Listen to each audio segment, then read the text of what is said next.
А Нина Трофимовна 38-го года рождения. Деревня Лайково. Я помню, мне было 4 года, когда забирали отца в армию. Да. Это было 42-й год. 42-й год, наверное, весна.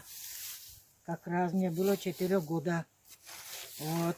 У меня я в руках держала ботиночки, а другой ботинки не нашла и очень сильно плачу. Вот. Хочу с отцом в армию тоже. Хочу с отцом. Отец меня взял на руку, высоко поднял, поцеловал и сказал: я, Ниночка, съезжу и тебе привезу новые ботиночки. Я это очень прекрасно помню. Вот. Ну и дальше нас было 5. Отец писал письмо, мы все собирались и читали. Читать мы не умели, а брат читал, Василий. Вот. Ну, у нас отец мало служил. В 43-м году он погиб. Это Украина, деревня Гавриловка была. Деревня, ой, как же было еще, не знаю. Да, деревня Гавриловка. Он последнее письмо написал: у нас жестокий бой. Все идем мы на бой. Вот. Потом он еще писал: мы когда на бой идем, нам по глотку дают спирт.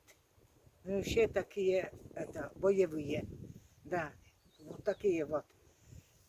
Ну, а чего потом уже, я не знаю потом. Потом остались мы без отца. Нас было 5. Похоронку Похоронку мы получили. сразу и получили, да? Да, похоронку мы получили и положили эту похоронку в ящик в амбаре. А в то время очень много было крыс, и эти крысы сгрызли вместе с этим ящиком. Шкатулка такая была.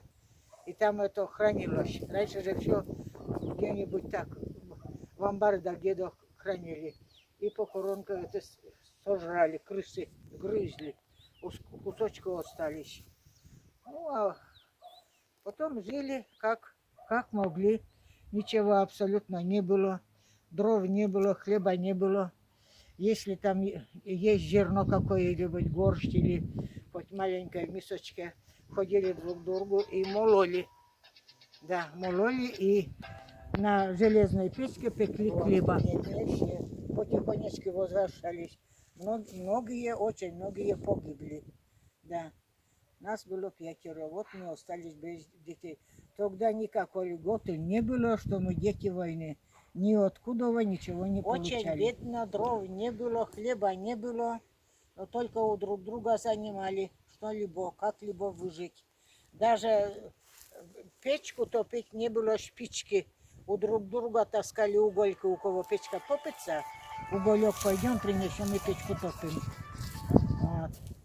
Все работали очень сильно. Школа была в деревне Лайкове до 4 класса. Учеников было очень много. Первая учительница была, наверное, Пономарева Глафира Николаевна.